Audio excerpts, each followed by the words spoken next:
कपड़े धोने वाली बहू। शादी के पहले से ही विभा को कपड़े धोने का बड़ा शौक था। कभी नल के नीचे तो कभी तालाब के पास। अरे मेरी नीली वाली लुंगी नहीं दिख रही है। विभा की अम्मा, कहाँ रखी है लुंगी? अरे वो तो विभा ने परसों ही धोकर रखी थी आपकी अलमारी में, देखो वहीं होगी। वो ना मैंने आज धो दी, मुझे लगा कि गंदी हो गई होगी। अरे कैसे गंदी हो गई थी? उसे तो मैंने पहना भी नहीं। हे भगवान, इस लड़की के कपड़े धोने की आदत से परेशान हो गया हूँ मैं। जितना तो घर में राशन नहीं आता, उससे कहीं ज्यादा डिटर्जेंट पाउडर का खर्चा है। इसकी शादी करवा दो, शादी। जाए अपने घर में ही करे काम, फिर चाहे घर के कपड़े धोने हो या पूरे गांव के।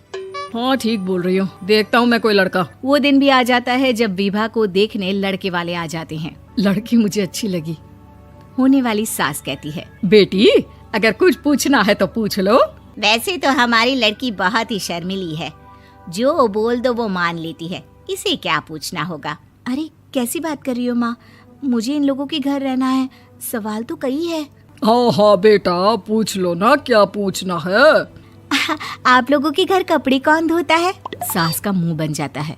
देखो, अगर तुम ये कहना चाहती हो कि तुम्हें कपड़े धोने नहीं आते तो सुन लो, कपड़े मैं ही धोती हूँ, लेकिन तुम्हारे आ जाने के बाद मैं रुमाल तक नहीं धोऊंगी। अरे चुप रहना भाग्यवान, बहू बेचारी घर आई नहीं, उसे डराना शुरू कर दिया।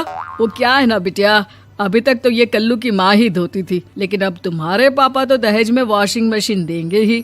तभी विभा की माँ बोल पड़ती है, सवाल भी पूछा तो क्या। वैसे भाई साहब, मशीन की तो फिर भी कपड़े धोने की कैपेसिटी होती है। मतलब जो बिटिया दे रहे हैं ना विभा, इसे कपड़े धोने का बहुत शौक है। ये आप लोगों के क्या, आस पड़ोस गांव मोहल्ले सबके कपड़े धो दे और उफ तक ना करे। बाहर देखा नहीं आपने कितने कपड़े सूख रहे हैं? सब हमारी बिटिया ने ही तो धोए हैं। बस भी करो ना माँ, शर्म आ रही इतनी तारीफ सुनकर। और तो और एक दाग निकाल कर दिखाओ तो मान जाओ। हाँ अच्छा, माफ करना बेटा, मैंने गलत समझा। हमें तो रिश्ता बहुत पसंद है। और ऐसे जुड़ जाता है रिश्ता कपड़े धोने का शौक रखने वाली विभा का। उसकी शादी हो जाती है कोयला फैक्ट्री में काम करने वाले कल्लू के साथ। शादी के बाद अचानक विभा चिल्लाती हुई सास के पास आती है। सासू माँ, अरे सासू माँ कहाँ है आप? ये तो धोखा है, धोखा दिया आप लोगों ने मुझे। इसे ससुर के चक्कर के बारे में पता चल गया। अरे तो उसमें तुझे क्यों धोखा मिला है? अरे नल में पानी नहीं आता, कपड़े कैसे कब धुलेंगे? अच्छा, तू पानी नहीं आ रहा उसकी बात कर रही है। तो आपने क्या सोचा? कुछ नहीं। अच्छा, तेरी माँ ने कहा था कि कपड़े धोने का शौक है तुझे, याद आया मुझे। शौक बोलकर कपड़े धोने वाले मेरे जुनून को कम ना आके सासू माँ, कपड़ा धोना मेरा गुरूर है। तभी पति भी वहाँ आ जाता है। अभी मैंने इसे सनी देओल की फिल्म दिखाई है, उसी के डायलॉग मार रही है माँ। अच्छा सुन, साफ साफ बता रही हूँ, पानी सुबह 4 से 6 और शाम को 10 से 12 आता है, समझी? विभा टाइमिंग सुनकर हैरान हो जाती है। ये क्या भूतों का मोहल्ला है? सुबह 4 बजे उठकर कौन कपड़े धोता है? 4 बजे टंकी में पानी जाता है, फिर सारा दिन धोना ना, किसने मना किया? अरे कैसी बात कर रही हैं? 200 लीटर की टंकी में कितने कपड़े धो लूंगी मैं? सुबह ही उठ जाऊंगी मैं। अब क्या था, विभा सुबह 4 से लेकर रात के 12 बजे तक कपड़े ही धोती रहती। एक रोज सास पड़ोस से निकलकर कहीं जा रही होती है कि साथ वाली कहती है, हाँ कल्लू की माँ, जरा ये बताओ कि 2 साड़ी है, 2 ब्लाउज और एक पेटीकोट और एक नाड़े वाला लंबा कच्छा। हाँ तो? अरे तो क्या, कितना लोगी धुलाई ये बताओ। धोबन दिख रहे हैं हम क्या? हमारे पति सरकारी नौकरी से अभी रिटायर हुए हैं और बेटा सुपरवाइजर है कोयला फैक्ट्री में। धोबन समझ रखा है हमें?